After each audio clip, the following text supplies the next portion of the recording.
Welcome back, listeners.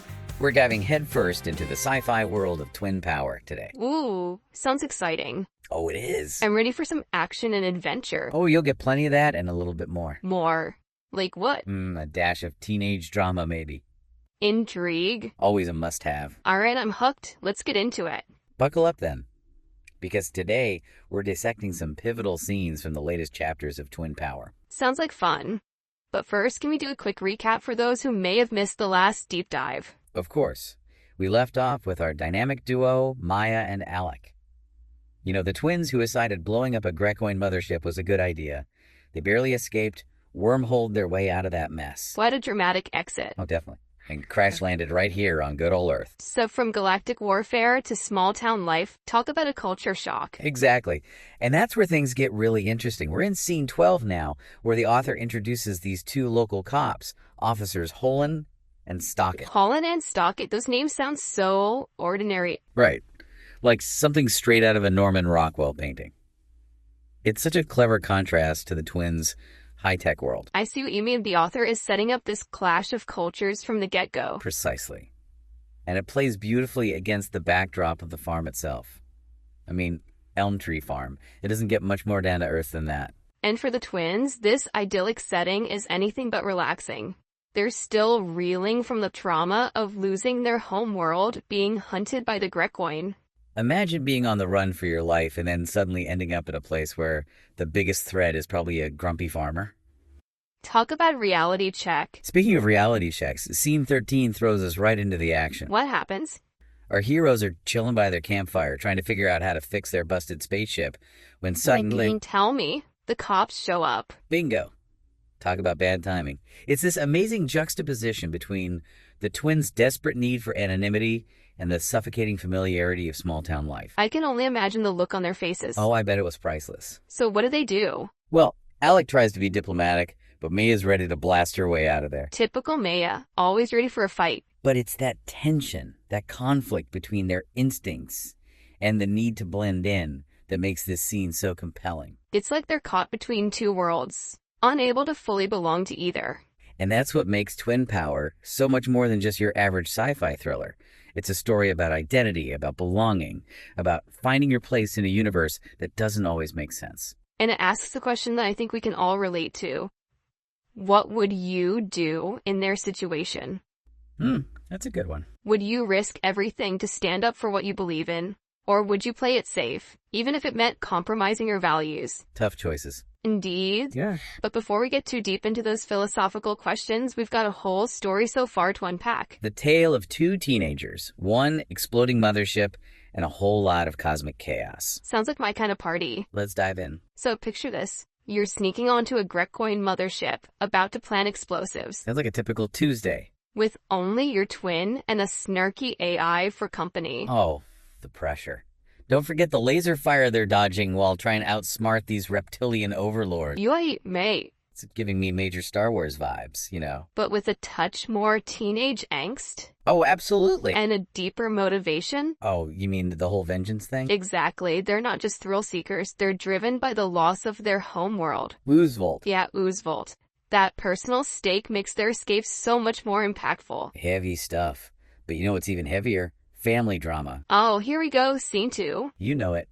The holographic call with the parents. Classic. You can run from a galactic empire, but you can't hide from your mom. So true.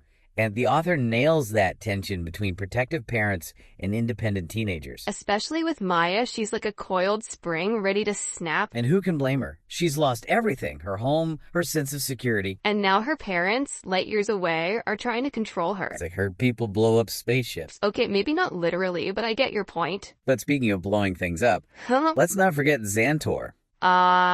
Yes.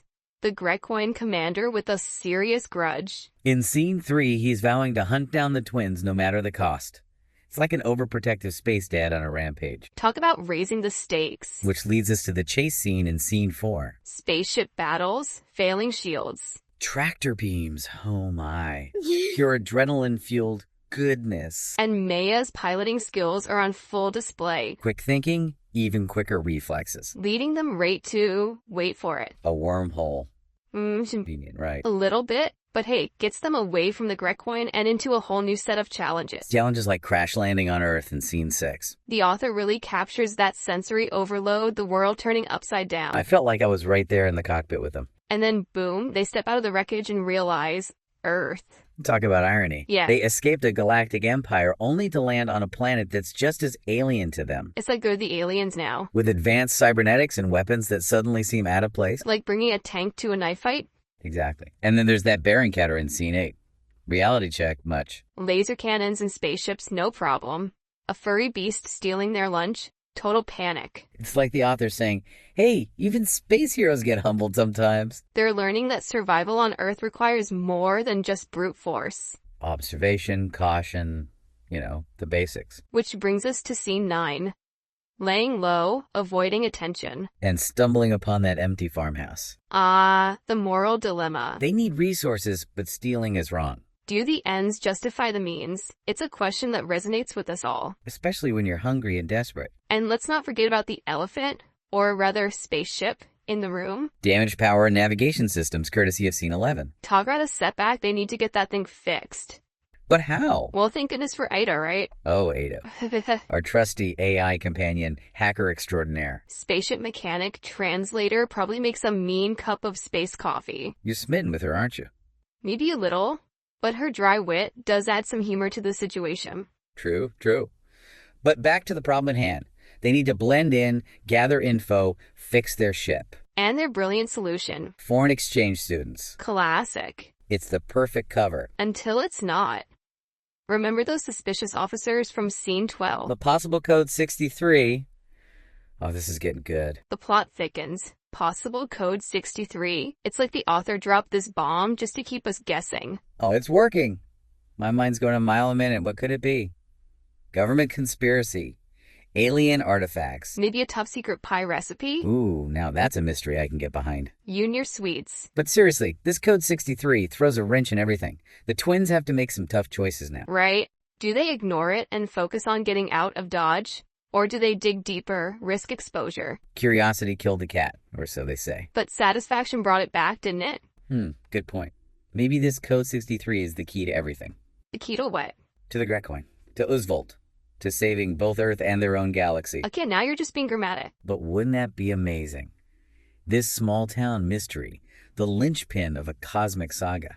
It's definitely possible. Who knows what secrets are hidden in Elm Tree Farm? And who knows what those secrets could mean for our heroes?